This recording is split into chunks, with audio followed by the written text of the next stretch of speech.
Welcome, everybody. Hi, everybody. I made it. I'm so happy. Is everybody ready? Does everyone have a buddy? I'm so excited. Are you coming to the IOS?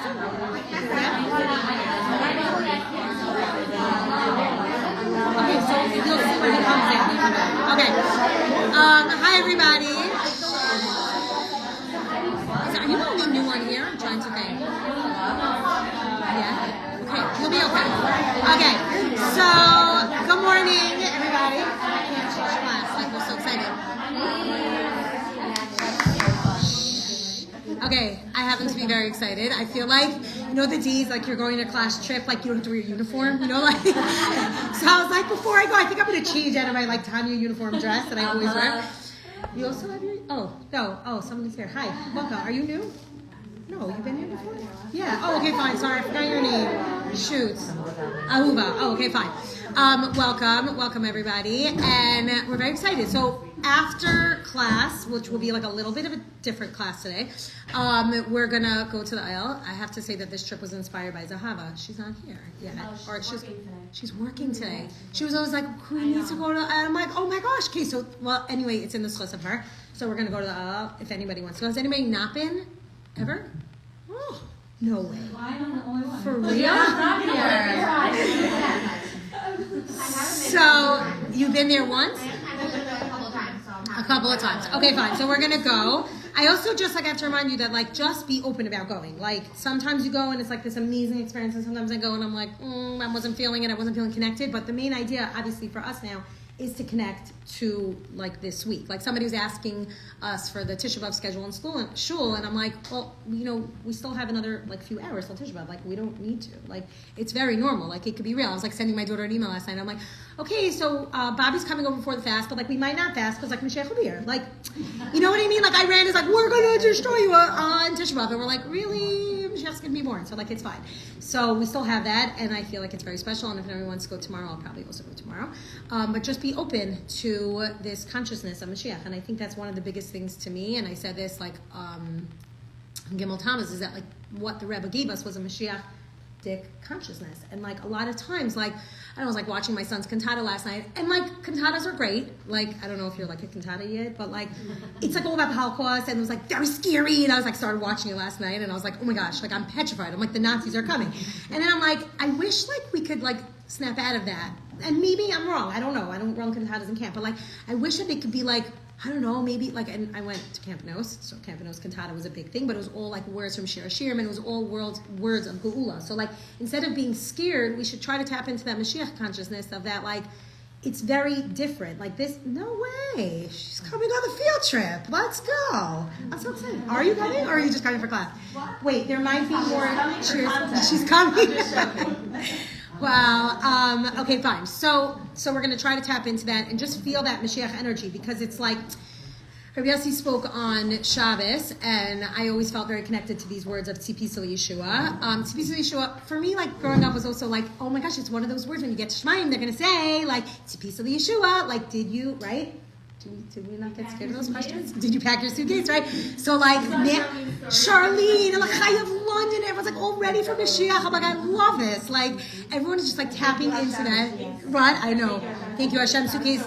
I know. I really wanted to take that on my trip, and I was that is so cheesy. But we have a Mashiach suitcase. We have a carry-on size and a big size, and my in-laws actually leave it by their front door.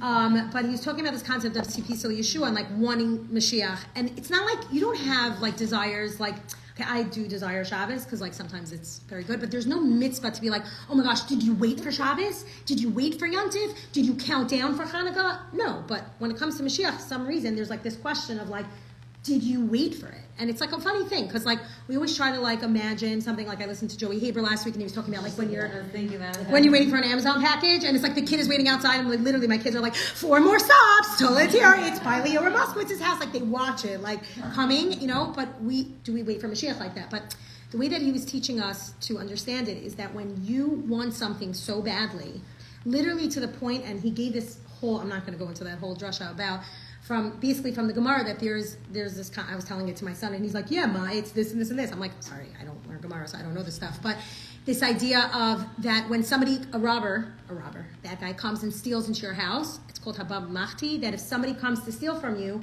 in the middle of the night, you have the right to kill that person because they are being moser nefesh. They're like, I'm coming into your house to steal something. And you, as self-defense, there's cheese here. There's like 4 slices. I got you. She's coming straight from Florida right here. First stop. Did you like do a run first or no? Yes, I did. Oh, of course you did. There are more cheers in the kitchen. Okay. So he was saying that when somebody comes in, you can actually kill them because they're being moser nefesh to come in and get whatever they need. They're already like almost like chayv misa. You're allowed to kill them. But the cool thing about the Gemara quotes is that Gemara is very cool. That he says that if the person gets away with it and they stole whatever they stole, according to Rava, they are allowed to keep that item because they were already like gave up their life to do the thing that they did. Whatever was there along with it, they don't have to pay back. Let's say like somebody was chayv misa, did something and they ripped their shirt. They don't have to pay that person back the money of the shirt because they literally almost killed themselves. So the idea that if the person actually takes something from your house and gets away with it, he could hold on to it, which makes no sense. Because like really, what I don't know, I'm sure there's like a stealing song or something for kids, like Marvelous Midos Machine, like you can't always have what you want when you want. You can't take things from other people. How's the Gemara saying here that if somebody comes into your house, risks their life and gets something out of it, you don't have to give it back? It's such a strange thing. But like when it comes to like the rules and regulations of this physical world, it makes no sense. But in Pneumius, on a much deeper level, what Rabba was trying to teach is that when you are most enough, when you give up your life for anything, like in the deepest way, and you literally go in and take the thing that you need, Hashem says you're allowed to have that. And that comes with Mesiras Nefesh. And if when it comes to Mashiach, he said these words, I was like, oh my gosh.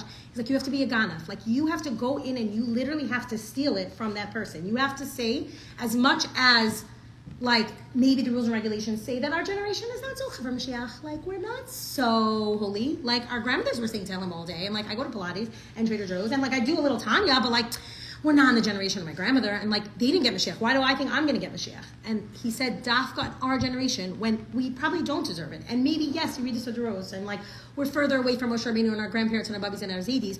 Doesn't matter. If you want to tap into Mashiach energy, which is Ein Sof, you go in there. There's no rules and regulations. Nobody says that Ruvain's thing is Ruvain and Shimon's thing is Shimon. You can have anything that you want as long as you have Mesiras Nefesh. Oh my gosh, you okay? Yeah, I know those chairs are like psycho heavy. Oh. So when it comes to our generation, it's CP's Yeshua, how badly do you want it? Like, are you willing to go steal? Like, are you willing to go into somebody's house and take it? Are you willing to go into a world that's not necessarily bound by the rules and go take the thing that you need? That's where CP's Yeshua comes in. Like, how badly do you want Mashiach? Like, sometimes, I don't know, I've definitely had moments like this where I didn't deserve the thing that I was getting. Or I davened very, very hard for it to the point where I'm like, Hashem, like, I don't care. Like, I literally will do anything if you just give me the thing that I want, that I'm davening for, and then Hashem gives it to you, and it's like, I think I made that happen. And it's not the wrong way to think. And it's like, whatever, it's obviously with manifestation and davening and dreaming, but being moser nefesh, giving up your life, saying, I'd rather do anything, all I want is that thing, Hashem's like, fine, here, you can have it. In this pneumius world, in a world that's not by rules and regulations and not like defined what you can have. And like, I think about this with so many things. Like, let's say with women and infertility, it's like, it's such a crazy thing that all of a sudden, they actually have that child that they were davening for. What do you mean? Rules and regulations said you can't have it. You can't steal it. You can't just go take an embryo from somebody else. But no, Hashem gave something to you. Or whatever, I always give this classic example for me. Like, when I moved here, like, it didn't make sense. Like, in terms of the world of rules and regulations, certain things don't make sense. But if you can see beyond that, literally according to the Gemara, it says, then it's yours. And that's what it is when it comes to Mashiach. You don't daven for Shabbos that way because you don't need to steal Shabbos. You don't need to steal Yantiv. You need to steal Mashiach. You need to say, even though we might not deserve it, who cares? I don't care about rules. That's my best line. That's what like my daughter's teacher told her. She's a rule breaker. And I'm like, great, I like rule breakers. Because then they see past the rules. Like if you want to live your life in the rules, that's great. Don't you want to live a little bit deeper, right? So that's really kind of like, I think everything that we're trying to do here, we're learning Pneumius, and I think like for me, I was like, wow, it's a piece of Yeshua. And of course we have a song for it, so I'll send it after class. Okay, fine. So let's go back all the way just to the beginning to get to what we are today. Today we're up to Perek Yud Beis. We're up to learning about the Benoni. Okay, so who's up to date? It's fine. Don't worry. Yeah, of course you are. I get to. She like messages me in the middle, so it's like so cute because she's like, oh my God, I remember that story. And I'm like, oh shit, I don't even remember what I said right before. But okay, so shout out for Kitty. I was listening. You're amazing. Okay, so what we did the last few weeks, we were trying to get to know these three main characters. So there's three main characters in Tanya. They are the Tzaddik, Rasha, and Benoni. And what are the different levels of Tzaddik? Tzaddik Viralo, Tzaddik Vitovlo, and then also the Rasha has two gradations, as She's Cowboy says. What are those two types of Rasha? Rasha Viralo, Rasha Vitovlo. So the difference between the Tzaddik Vitovlo and Tzaddik Viralo is one has total control, disgusted by everything, and then the second one is he has them, but they just very, very much, he totally controlled them. The Tzaddik Viralo, Tzaddik Vitovlo is basically the difference between somebody who feels bad that they did something wrong and somebody who does wrong and always feels bad about it. So last week after class, we were all like, in a tizzy, people, literally like after class, I went to Trader Joe's, picked up my mother, came back, and there were still people talking about the Rasha outside my house. And I'm like, oh my gosh, guys, like we are not Rishayim. Like, don't worry. No, because like you start to think like, wait, like I do bad and I feel bad about it. But like I go back like a day later and 2 days later, 3 days later. And basically what we came to saying is that a Benoni never, ever messes up. And that's what we're striving for. So that's really what this whole book is leading up to, is literally to this parak. I recently learned that in Chabad young schools, the kids memorize like Aleph through, like, is that true? Aleph through Yud, like 1 through 12. I know I can't ask you all these things, but like it's like almost like I remember as a kid, like you did, right? I remember like we had to memorize Pirkei Avos, but like they literally memorize 1 through 12 because these are the fundamental chapters of Tanya, and they read the Psukim also. So the way that it starts off by saying, the way that it starts off talking about the Benoni. So what do we know about the Benoni before we go inside? What do you remember? Who remembers from the first time around? Who remembers anything about the Benoni? Even from Florida class, what do we know about the Benoni? There's no pressure. What do we know about the Benoni? Does he struggle? Yes. Does he mess up? Yes. No. Ooh, right? We always think of the Benoni as that person like comes to Rosh Hashanah and we like weigh them on the scales. But we're not weighing them on the scales. Oh, she's here. We're not weighing them on the scale. A Benoni is somebody who has the urges, who has the drives of a Rasha, but controls like a tzaddik. So he has both of them inside of him. He literally has the drives. Remember the tzaddik, big spritz, like big spritz. My kids say that all the time. I'm like, what is that? Like, big deal, great. So he doesn't mess up. Okay, but he doesn't have the drive to mess up either. So, because he's conquered that. So great. So he's just making his life better and better and better. The Rasha is constantly making mistakes, but feeling bad about it. Here comes the Benoni, and he's like feeling that drive all the time, but he does not mess up on it. Okay? So he never makes that mistake. So now, is that easy? Is that hard? Probably we can spend our entire lifetime trying to be like this. But I think the main thing, and I'll say this before we even get in, is that every single person in this room and in this world has the capacity to be a Benoni. Not everybody has the ability to be a tzaddik, and we spoke about this like a bunch of times. Mary's not here today, but Mary Friedman is always like, who's like, there are certain neshamas that come down that are tzaddikim, and then you have to take them, you have to nurture them. But the capacity to be a Benoni is we all have the capacity, so we should never be fearful of ourselves. Like we should never give up hope. We should never say oh, I can't do this. I'm always going to yell at my kids, right? Okay, so the classic scenario that we brought up last time with the Benoni, and we'll also do that right before we get in, is like the mother that's or there's no more chairs? Yeah, take from the kitchen. Yeah, they're so heavy and I don't think they're supposed to be moved. I know. So the classic example of, let's say when you're around other people, how do you act? And then when you're by yourselves in your own form, Amos, how do you react, right? So it's the scenario of you're in Gourmet Glad and your kid is screaming, you're like, Mama, the shoe, that's fine. And I still remember this because I had this with Chevy in Gourmet Glad, wouldn't you? I was coming off oh, Mary, you're here, thank you. I was waiting for you. I had this 3-hour allergy test with my son who passed the peanut challenge, and we're so excited. We have to go straight to Gourmet Glad that minute to buy peanut butter because he needs to have every single thing peanut butter and peanut chews or whatever.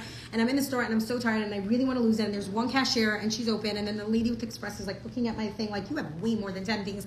And I'm just can you get me out of here? Give my phone number, walk out of the store, right? And then you get into the car and then you lose it. Because in the store, you're somehow able to control yourself. But once you're in your own little minivan and nobody sees you and nobody's parked next to you, do you ever have that?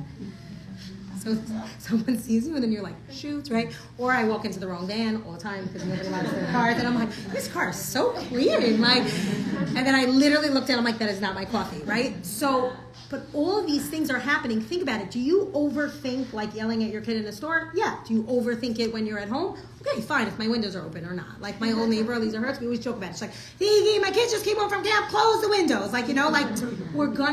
We're gonna act a certain way. But knowing that you have the ability to control it, it's the best thing. It's like when when you're first going on a diet and you're like, hey, you're allowed to have this, you're not allowed to have this, you're not allowed to have this, and you're like, but I'm such a closet eater. Okay, but Lamaisa, when it comes down to it, you have the ability to control yourself. You really, really can. Even though you think you can't, because it's just easier to say you can't, a Benoni comes here, that character that I always think that character came down here to this world to teach us that you have such control. You should feel so empowered. You feel more control when you're on a diet than when you're not. Why? It feels good to not give in. Or let's say with budgeting. We're working on budgeting with my daughter. Because also once kids start getting credit cards, I don't know, when I was a kid, it was you take $20 and whatever you get with this, you get with it. That's it. Okay, fine. So I'll get a slice of pizza and I'll get a drink and I'll get one snack. Now it's here, you have Chase Quick Pay on your card, Apple Pay, right? So we're working with that. So I try to explain to my daughter and she's like, we're poor. I'm like, no, we're not poor. You cannot spend $55 in Juice by Julie every single day for a mozzarella panini. I'll teach you how to make it at home. And then it's and then she started saying things Ma, when I decided to make shakshuka at home instead of going to mom's, I know they have very good shakshuka in mom's, she's like, it felt so good. And I was like, right? And she's like, yeah, you feel like you have control. The second you start losing control, you don't feel good. Yeah, it might be nice and smooth and feels good for the beginning, but the more control you have, the stronger you feel. All of a sudden, it's not just confidence, it's actual strength. It really is strength, and it's very much in your mind. And you start thinking about it before you make those little steps. Or let's say being more health conscious, or, okay, I'm not pulling whatever her name is now, Smith, and making my own toilet paper, but we are being healthier, and it's why? Why does the world care to be healthier? It's because you can control the things you eat in your body, that you put into your body, the things that you ingest, the things that you smell. It's you just feel better. It's cool and it's trendy, but more than trendy, it's actually real. So your behaviors as well, as much as you can say I'm just I don't have control. I don't have self-control, right? Or the Yidden during the times of I don't know, the stories of the women from Midian and the Cheta Egel and everything. It's so much easier to say you just don't have control. But what if you thought about it and you had the control? That's taking your inner Benoni and controlling the situation. Okay? So we'll take a minute and we'll read it inside, and then we'll get to questions, because I'm sure there's a lot that goes on when it comes to you thinking about this Benoni. So the way that he starts with the Benoni, he says Vaha Benoni. And now that we've clarified the different levels of tzaddikim and the different levels of Rishayim, now we're going to talk about the Benoni. The Benoni who has the passions of a Rasha, but he has the control of a tzaddik. So really, he's the main character. He's the best, right? Okay, and at that level of behavior, he won't allow there's no breach of his behavior. It's not like with a Rasha where they make a little bit of a mistake. A Benoni, there's no mistakes here. Hu shala olam ein harag over al kol lekovish es ha'ir katana. Remember that story, the mashal of the small city? Who has control of the small city? The Benoni is a person who the small city never gets conquered. So he has full control of that small city. Who gets into the car first in his small city? The good king, right? The young king, who's the nefesh. The Nefesh El-Kis. So his Nefesh El-Kis is always in the front seat. Okay, remember? You have two neshamas. You have a Nefesh El-Kis and your Nefesh El-Hamas. Who's going to get in the car first? Here, in this scenario with the Benoni, it's always the Nefesh El-Kis. So there's no way to influence the body to sin. Dahainu sheshosha levushay nefesh habahamis sheheim b'machshava dibur ma'isa mitzad haklipa. So he's saying that this means that the three garments of the animal. So what are the three garments? By the way, I squinted. I'm I'm not going to look at any. I always have to control myself. Don't look at you. I feel bad. I always put you on the spot. Okay, so it's thought, speech, and action, right? So what happens when there's the thought, speech, and action is the interface for your neshama to work within you, right? To get it going. So it's thought, speech, and action. That one of klipa. Ein govrim bo al nefesh el-kis. It never overcomes the divine soul within him. Ulisla beish beguf b'moach ubapeh ubishara macha Avarim. So he's saying that the body that's fully dressed, his body, his brain, and his mouth, and all the 248 Ramach parts of him, all of them are used for the good. Nothing is ever used for the sin. Okay? So that's saying that it might be a little bit in his thought, because he has to, it might be a little bit over here where he has these desires, but he never lets his head get into the place where it's affected by his thought, speech, and action, affected by the Ra. What's that ability? I feel like you get a cookie. Malshat Alev, that's literally, that's exactly it. So what's Malshat Alev? That he rules over his emotions. His brain rules over his heart. By the way, is anybody listening to the Av playlist? I know like some people just totally don't. Okay, so the words for return home. Did anybody hear that one? Chaim David. Okay, so we had a funny story. Obviously, when we were in Israel, we were walking through the old city. We ate by this couple that Mary told us, which, by the way, like she inspired my class iced coffee maker. Because like she didn't put anything. Did you notice that? She didn't put any bottles on the table. Everything was in glass. And the whole meal, I was like, "Can you go into the kitchen? Can you go with the seltzer?" Like, he was like, and I'm like, "It's not the type. Like, you can't leave it there." He's like, "Go get me seltzer." Like, so I literally, like, I took it empty. Right, I know. So like I get all nervous. So anyway, I took one, dumped it out in the sink, and then I quickly did it. But I came back into the kitchen. I'm like, shoot, did you have cameras here? I don't know. So don't ever hide your seltzer.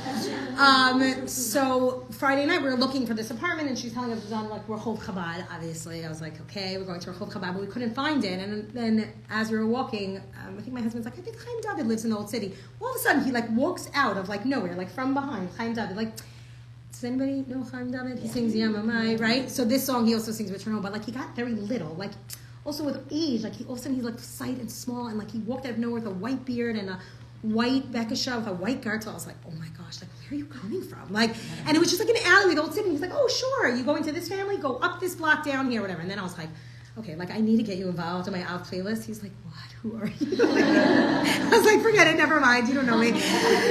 But then I was like, okay, what Chaim David song? And then the words return home, and he, in the words, okay, obviously I don't remember it now, but if you look them up, the lyrics after, it's like, don't ever let your mind and your heart live too far from each other, and make sure, it literally the words of like, your mind should rule over your heart.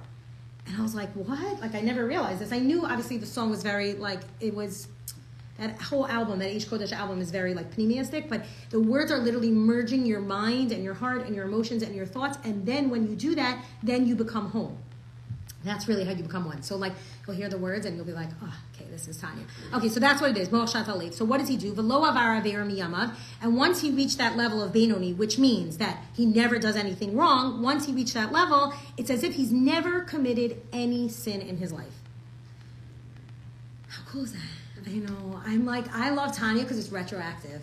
Do you remember there was another time where it was retroactive, like where everything, let's say like you control yourself, we're going to learn about this more because there's 4 chapters on the Benoni, where let's say like you control yourself for an hour in Gourmet Glide and the car ride home, and you only wait till you get into the door to lose it. Don't think you lost credit. Like you get all the credit of Gourmet Glad and the car ride home and the traffic and the red light on Causeway because it takes 10 minutes. Like all of that, you get the points for it. And then when you come home, okay, fine. But when you tap into that Benoni moment, it's like you've never sinned before because any trace of prior sins is wiped away through tshuva. And I think that the whole concept of tshuva, like real tshuva that we're approaching for Elul, is this ability to like coming back home. That's what tshuva means. Like tashav, to return back home to who you are. And at that level, you could just assume you're never going to make a mistake again. I do this all the time with my friends. I give myself mitzvah notes, like, all the time. Like, I get a mitzvah note. Like, I actually did not send my son to school on Friday because I think he had a low-grade fever. Like, we do that. Like, right? So, like, things that we do. And it's like, that means that I've never by mistake sent my kids to school with COVID or symptoms or something, right? That's what it's like. When you tap into doing something right, you're like, wow, I can do this forever. This feels right. And that's really what it is. It's like you never did, and that's what tshuva. V'lo nikra alav shem rasha afilu sha'a achas v'rega achad kol yamav. And then we can be confident that even for a moment in every single second of our life, he's never going to involve himself and he's never going to be categorized as a rasha. So it gives us a lot of chizuk. Like, we're humans. Like, we're in this world. We're not meant to be machines. We're not meant to be robots. If we were robots, we would all be tzaddikim, and this would be wonderful, and we'd be sitting by the Beis HaMikdash in our white Mashiach fit. Or maybe not. Or maybe not. Right? Because we wouldn't be able to bring it, because we're the only ones that could actually bring it. The people who are already at tzaddik level, they're not feeling those struggles. They're not able to bring it to the way that we are. The people who, and this, like Rabbi Yossi says all the time, and he's been focusing on a lot, is that the lower you are, the higher you can go. So remember that. Whenever you think for 1 second, like, I I fell too far to a place that's too far. No, now you could bring up nitzotzos from that darkest places. Nitzotzos. Bring up sparks. Okay. It's like my word of the week.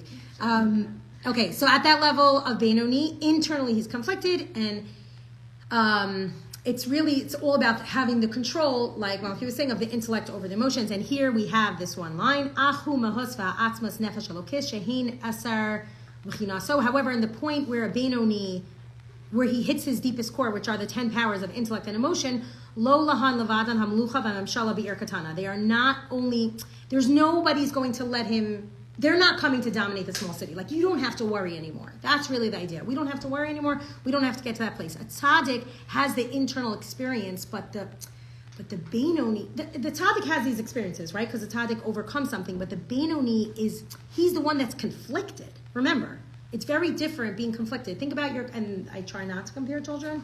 I don't like to do it, even though schools do it or whatever. But like, there are those that struggle internally, and then there are those that don't. It's like, okay, you go to mincha, fine, easy, perfect. Another one is like, okay, what time is it? Shachris. Okay, I could drive you to the Minion Factory. I could do this. But there's another one that's just up at 7 o'clock in the morning and he's ready to go because there's no internal battle. For me, it's easy to talk about the boys and their like minion because it's like not like girls. Girls have other internal conflicts, but like boys, it's like very obvious. Like, you know, like, oh, I didn't bring my hat or my tefillin to school. I'm like, so you went to school, so what should I do now, right? And then like my older son is like, I brought it for him. I saw he left it. I was like, okay, amazing. Like I have my tzaddik, my Benoni, right? But one of them has it easy and one of them is conflicted. Okay, so now let's go into like one more part before we go into our field trip. The Benoni who feels like a tzaddik. So there are actually moments where, if let's say we're now, last week we said maybe we're all Rishon. Today we're all saying we're Benonis for the day. We all internally struggled how to make it here today, how to be able to go on a field trip on a Monday morning, Erev Tisha B'Av, when the kids get out at 12 o'clock. Last night I was having a conversation. I'm like, are they going home to make sourdough? Like, why are they coming home? And then I'm like, no, I'm not going to be that mother that complains about camp schedules. Everything is amazing. Because that's a whole nother avodah. You know, those parents are like, oh, why do we pay for tuition in the month of September? There is no school. Well, this year it's October, so it's great. We have a full month of September. So we're not going to go down that road. But there are places, there is one exception. We are left alone. This Benoni can go into a tzaddik-like moment. And what is that? It actually says, Ki im be'ita mizumanim, like during particular times, kamo b'shas kriya shema u'tfila, when you're davening or when you're saying kriya shema. Any Benoni at that moment can feel like a tzaddik. So sometimes I don't get up to Shema in the morning because like I just do like brachos and like nishmas and shtabach because like I think that's part of nishmas. But like if you get to the Shema part or if you get to say Shema at night or when you're davening, any davening moment that you have, you as a Benoni can tap into tzaddik-like moments. Shehi shas mochen de gadlos lamala. This is one of my favorite terms, mochen de gadlos. Mochen is like, I want to say mindset. It's headspace, right? Mochen. Or like, you could say it like the Hasidish way, the mochen, right? Like, what mochen are you in? Like, whenever someone's in a bad mood in my house, it's like, where's your mochen? Like, what's happening? Like, what kind of mood are you in, right? What mood are you in when you're davening and you're a Benoni? Shehi shas mochen de gadlos. It's mochen of gadlos, which is like a supernal mind. It's a big space. Where do you want to live? You want to live in mochen de gadlos. The opposite is mochen de katnas, which is katan, which is small-minded, which is, she took my candy, she took my parking spot, like, I used to do this. Oh my gosh, in Brooklyn, like parking spots. Like, you can. Like, now it's like already here. Like, you have to. Like, I don't know, Cormier parking lot, like in the back behind there. Like, that whole situation over there is very scary. But like, you could be in such katness, like where you're like, she took my spot, or like she's blocking this, or whatever, or little anything. That could be little, it could be bigger. But when you're in a mochen de katnas, you're not in a tzaddik headspace. But when you're mochen de gadlos, when you're in a big space, and that mind that you're open into, it intensifies your soul. It intensifies your purpose when you realize that you're in a very big place. Positive mindset. Right. Like, what happens when you're in negative thinking? Like, how does your day look when you woke up and... You may want to give an example? I feel like I'm sharing a lot today. How it really affects you. Like, it swings you into a place of like being like more open-minded. I started doing it on Sunday. I'll give you an example. I started doing it on Sunday. It cost me $75, and I have by the way, $75 compared to like going out to breakfast is nothing, right? Like, because sometimes you think, well, let me get the kids out of the house. Let me get them out of the house because it's Sunday and I hate Sunday, right? But I was like, okay, $75. I have a lady that comes from 12 to 5, and my house is clean, and then I could be there enjoying my kids and not just losing it on them in preparation for Monday, because Monday is never like, you want to, right? You want to start off Monday. I'm like, all right. For me, going into the week, and I said this straight out, like to my husband, and when we were talking about budgeting, and my daughter's like, wow, we can't go to I said, I don't care. For me, my whole week will change if Sunday changes. And then it starts off the week already ready for Shabbos. So it's like, okay, so, and Rebbetzin Yeager, who's my OG Rebbetzin, always said, like, if you don't have money for cleaning out, she has a gemach to help people for cleaning out. Like, she was like the biggest advocate. She's obsessed. And like, what's better than one Anna? Two Annas. Like, extra help for Yontif. Like, and I'm like, here's a Rebbetzin who if you ever seen Rebbetzin Yeager, she's malchus. She's like beautiful. Like, I'm telling you, she would like teach us like Sonny and I, where we all look like very scary. Like, like you're lucky if I put my fall on, right? And like we would come in someone's house, like our notebook, whatever. She's sitting there in like a cardigan and lipstick, and like her shidduch's perfect, and she's talking about cleaning help. And I'm like, my first internal reaction was like, okay, very nice. Like, I'm so happy that you have lots of cleaning help. And I'm like, no. You want to enter a big mindset?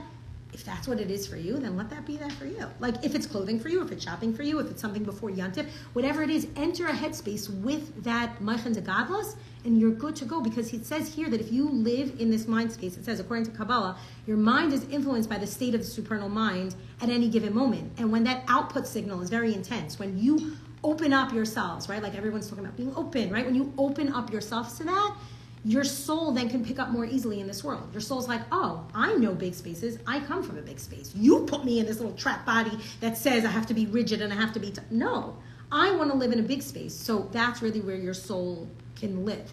And it says that in this Meichen de Gadlus, it's very broad and it's flowing, and you could find it easily, and then you could take the principles that you believe into your heart. So you have to open up your mind first, and then let it flow to the brain, to the heart. And then it says, "V'gam lamata hi b'shas hakosher l'chol adam she'az miskasher chachma bina v'das shelo l'Hashem." And when that Meichen de Gadlus, when that supernal mind is in a state of expansiveness, it also becomes a perfect time for you to connect to other people through their chachma, bina, and das. You know relationships that you have with people that are Chachma Bina Das related versus emotional?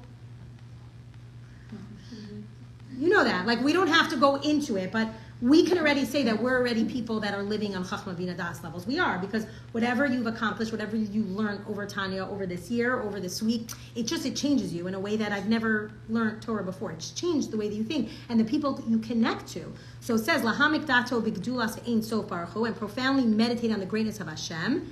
And thereby, it says that flaming fire, hayamino shabalibo, that's on the right side. Remember we talked about the right side for a very long time, and the left side we did like a lot of anatomy. I feel like you were in your back then. Right. We're talking about all about the anatomy, and the right side and the left side. Somebody actually, I was listening to Shay's Taub's class, and they're like, could you remove your left ventricle? And I was like, no, you don't want to take that part out. The left ventricle is what's feeding all your nefesh habahamis. It's feeding all your desires. And you're like, oh my gosh, it would be easier if I just didn't have that, if I just cut that out, and I just had the right side flowing with flaming love. But then you would be a tzaddik, and then you wouldn't be in Benoni, then you wouldn't be in this parak, and then, yeah. Okay, so zehu inyan hamavur v'kriya shema doraisa. And this is really all included. He's saying that everything about connecting to Hashem, l'dav kabo, right, is in the Shema. When we say the ahavta, es Hashem alkacha b'chol, levavcha, chol nafshecha, right, everything that we say in Shema is connecting to us, to Hashem in a very big way, in a loving way. We love you, right? Literally, Shema Yisrael, Hashem Elokeinu, Hashem Echad. Right, all those words, everything about Shema is about, and like putting the Shema on your doorpost and putting the Shema on your tefillin. Everything about the Shema is entering this big space, is entering a space of where you can be like tzaddik-like. And then when you meditate on that, that's all to get you into that headspace and lead the left side of your body. And now we'll go to the last part of it, which is Mo'ashal Ta'alev. Okay, any questions so far? Are we doing too fast? Yeah. I have a question. Yeah. One is striving to be Benoni. Is it that you're striving not to sin, or are you also striving to do all mitzvahs? Because then it makes it much harder. Meaning, are you just striving not to yell at your kids in the car, or are you also being challah and davening and doing all the positive things? That's a very good question. I would say that it starts off very external. Like everything we always said with Tanya, like in terms of controlling our behavior, and like everybody from our from our Tanya reviews is like, it started off as cliche, like Paloma used to always say this, it started off being like, okay, I'm faking this, like, okay, Faigy, like this is not real, but the more you fake it, the more it becomes part of you, and it definitely does start with external behavior. But because we're like so multifaceted and we could do so many things, when you're in that, like when you jump into that headspace that for that woman, and this is what I try to do, and like I try to convince myself that it's real, is that the minute you're able to control yourself and you do that, you're like, okay, I'm in this headspace. Okay, I'm better than I think that I could be. I really am. Because a lot of times, like, I'll put myself down. I'll be like, nah, this is not you. This is not real. This is fake. What are you doing? But the second you realize that you've conquered something and you have the self-control, then you're in that headspace. And you're like, wait, let me go make challah, let me go daven, let me go say Tehillim, let me go release the hostages. Like, why not? Like, I'm in there. So it's like almost like a gateway, like to get you in.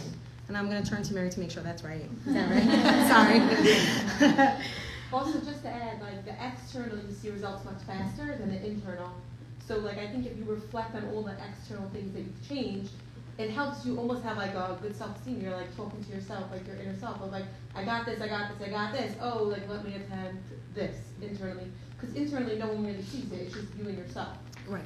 It's so cool that you say that. Like internally you don't see it. Like you have no idea what people are working on. And this, by the way, it's going to come in much later to Tanya. We're talking about being like Dan L'Kaf. Everything about bringing Mashiach is Avas Chinam. Like that's it, right? Story Bar Kamta, it's Kamta. Like it's all about Avas Chinam. It's all about loving every single yid. And the only way to do that is with being able to work on yourself internally. You have no, and saying that, I have no idea what's going on internally in people's lives, is already like, okay, no judgment. So that really helps. But correct me if I'm I wrong. would say that is what the Rav said is the topless of our rosa right now is exactly this. It's we have the opportunity to be the essential mala of judging all. Oh my gosh, I have to send this class to like everybody. The Rav spoke last And at the end week of for the the women, day, and it was like, it's a choice whether you want to have that positive mindset because everything in life is a choice. Choosing Right. to be negative, you're still choosing negativity. right. So if you look at the world and you look at people as positive, then you're going into that being on your mindset, and small wins create big wins. Small wins, right? Like little controlling yourself, you have no idea what it's going to do and transform you. And maybe it'll take a week to feel it. Maybe it'll take 2 weeks. Maybe it'll take a year, because we've been doing this for basically a year. If anybody's been here, like it's crazy to think about the things that I now have stopped doing. Like, whoa. One of them is, we talked about like the eating a Havdalah, toiveling, getting a little better about toiveling, whatever it is, like your thing. Come on, I always talk about this. You never got in my head like in that hour Ugh. right before this is over. No, This it's a is good it. day. I know. I was like, but what if I don't bench from Shalosh Shudas? Right. I see the. Can I still eat then? Okay. Okay, fine. Does that answer your question? Yeah. I really believe fake it till you make it is so real when it comes to Benoni. Like because external behavior, it's like literally think about kids. How do we control our kids? How do we get our kids to? It doesn't have to be fake. It could actually be real. Making that small choice. It's not a big. That's not I think big. also once you do it, you start seeing yourself differently and holding yourself to a higher standard. Right. Also, you think something you can't do. I know we got into this last year. We were talking about like something that you think that you don't have control of, but you actually do. So we gave this example. Shay's Taub actually gave this example of tomatoes. Like if you don't like tomatoes, and then I tell you if I give you $1 million, would you eat this tomato?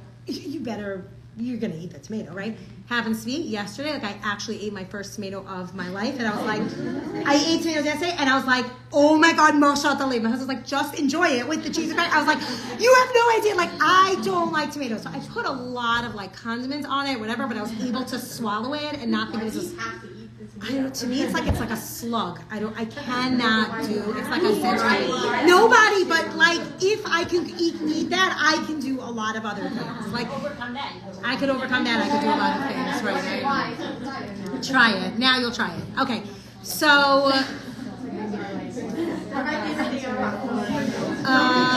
okay, fine. So there's this one Tanya word that I happen to love. It's the word mamish. Remember in the beginning, how do we use that word? Chelak al-kami mal mamish, right? We have this idea that your neshama is a piece of Hashem. We're mamish at the end. Yes, I know. Mamish is like a big word in our house. Like anything that's happening, we're like mamish. We were by in Eretz Yisrael. We were by Rav Shlomo Kabach's kever, and it says on his kever mamish gevalt. Like I'm like only Shlomo Kabach, and the other side it says the holiest, the deepest of the deepest. I'm like, are you from Alakshi? Like, where are you? Happens to be, I always say that, like, Rav Shlomo Kabach was way before his time. Like, people didn't realize, like, what the Torah that he was bringing into this world, and it was literally like, there were klippas there. Klippas. A lot of klippas there. Like, people didn't fully understand him, and didn't realize, he was very before his time. He walked around with the Sefer Ishbitz, which Rabbi Yossi teaches all the time. People made fun of him on radio shows, they called him out. It was, like, crazy what he experienced, but the fact that his nigunim are being sung, it's mamish agval, like that's so mamish. But mamish means, what does mamish come from? In Hebrew, what's the Hebrew word of it? Real, Actual, like mamashis, right? Like atzmius, like the real deep of it. So when you say chelik al kamimal, you have a piece of Hashem inside of you. The Baal Tanya adds mamish, you actually do. And here he says, also he uses the word again, mamish. He says, rak mipnei shelo levado mishpat hamlucha v'memshala be'ir, eno yachal lotzi tavas mikoach. I think that's the male. Al poa lislabesh ba'avrei kof. It's not the male, it's my lady. Ubas hadibor u'machshava mamish. So he says that only since the evil, because the bad, the evil, the ra, and it's not ra. How do we translate ra? As sitra achra, but it's also, the English word of it is other, selfish.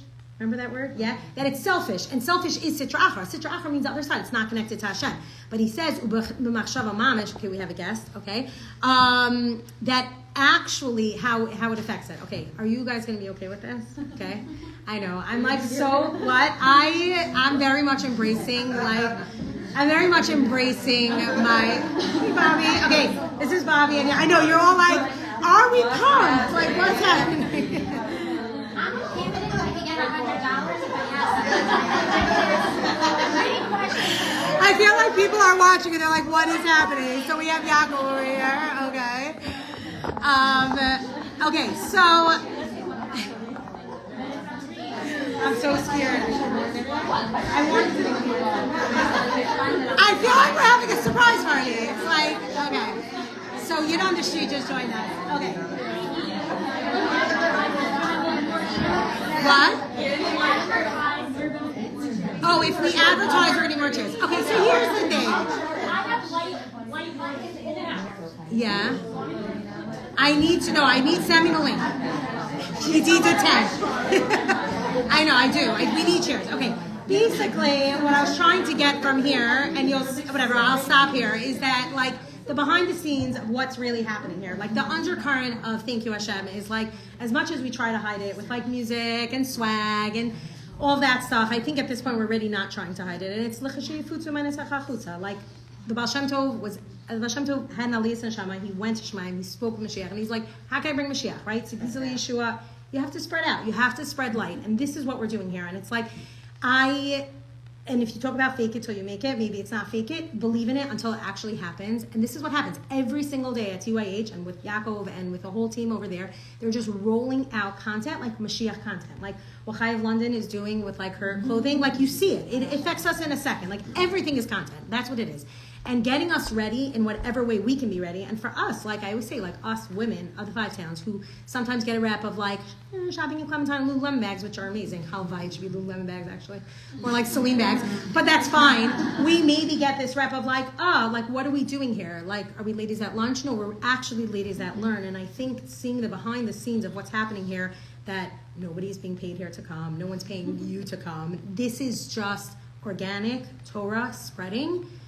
And we're able to do it without any Romans stopping us, without any Hamas coming to us. We have the space for it. We open up our minds to Mochen the Galos. I have no idea how this happened here, but here we are, like in my house, overflowing, we're out of cheers, advertising it, going to the aisle on a Monday of Tisha B'Av. Like, so it's not true. You had Romans. You had your work that tried to stop you. Oh my God. You just had to pivot. That's all. We thought you were going to end up in jail. I still don't have a response, by the way. I still don't know if I'm out of jail. But I know, my husband did write a song. So I always say, like, once you, as literally as a joke, once you tell Hashem, like, you're done with that, like, you can make space for it. Like, you know, like I said, I told Hashem, it's over. I went for brachos. He said, it's narishkeit. I don't have to worry anymore, even though I'm still waiting the verdict of, like, what happened. Yeah, that's so crazy. I already forgot about it. I just put it out of my mind. It consumed me all year. But anyways, what I'm saying is that just to get some feedback from you on if anybody's been here in Tanya and if you're not shy and want to talk, it's Torah. It's spreading it. You don't have to worry about yourself. I have lip gloss if anybody wants. But for real, genuinely, if you want to share, everybody has that ability to do it now. I get asked, oh, could you come here? Could you teach here? And I'm I don't have to. We have this ability. We have a phone. We have the content. The content is the Torah. This is it. So by us sharing it, us spreading it, if you feel comfortable and if you want to just give some feedback, eat on the street before we go to the then please do.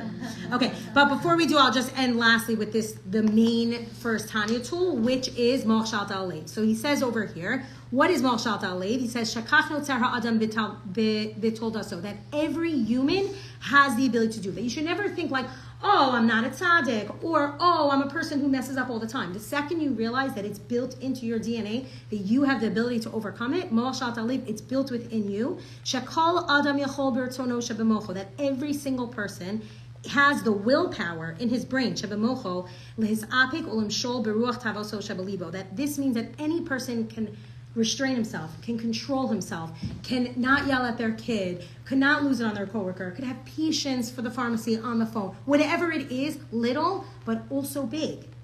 Not eat after Havdalah. Toivel your stuff right away, because there's no such thing as using it once and then it's okay. I don't know. Because I did it with my mandolin peeler and then I sliced half my finger off and I'm Hashem, I knew I should have titled it. No, I'm kidding. No, I'm not kidding. Actually, did you see that viral cucumber thing? So I was I have to try that. The guy with the cucumber on his hand. Yeah. Oh, wait, sorry. Mary wants to add something. Well, there's one thing that the whole point of mamish is in mamash is in physicality. That's the whole point of the word mamish. Not just your soul that goes up to Hashem after and it's separate. It's in mamash. In physicality. That is the whole point. That's the whole point. Everything about Tanya and Chabad is that doing it in this world, in this physical world, with the physical limitations that maybe you think you have. Right. In mamashas. Right. In physicality. With food, with nice bags, with clothing, with difficulties, everything here in this world.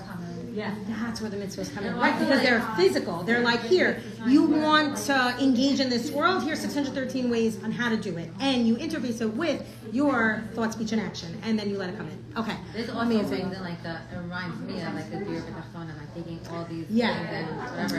That's where a Benoni thrives. Right. The Benoni thrives in this zone. Wouldn't you rather be a Benoni than a Okay, we're putting out a poll. Would you rather be a Benoni or a tzaddik? Right. First of all, you said a Benoni could grow higher, so why would I put myself? We are striving to be Benoni. Russia because then you can go so much higher and you can So the Russia one, he has to work through to be able to get to a Benoni. But she's saying when you come to this world, would you rather be a tzaddik or a Benoni? Also, you have to realize that Hashem gave you your neshama in this particular world, and you know what your avodah is. It could be in previous lifetimes you came down as a tzaddik, and now you're coming down as a Benoni, starting off as a Rasha, but have the capacity. But knowing that we all have the capacity is the nechama already. We could all do this. We got this. We could be the best Benoni. And if you're having a hard time, then remember that always during Shema, you could do it, and also during Tefillah, you could reach those moments. And always Moch Shalta Alev. Okay, so we'll end here. We still didn't finish this whole parak, but there's 3 more prakim on Beinonim, so we'll get there. Okay? Thank you all for joining. And Yaakov's here if anybody wants to talk. I'm not sure what we're doing, but yeah. Okay.